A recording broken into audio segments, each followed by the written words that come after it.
Pretorius. Ek's in graad 5 en ek's in Veld en Vlei primêre skool. Die spook, geskryf deur Clarice. Dit spook in ons huis. Ek kan dit voel. In die klap van die deur, in die ruk van my stoel. S'nags as ek gaan slaap, begin my hart te klop.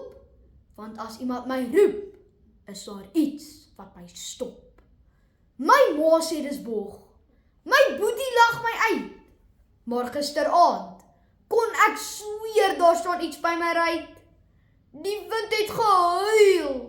My hond het gegrom. Die spook het gestaan met haar rug hoepelkrom. Haar bril was gewasem. Haar hare het mekaar.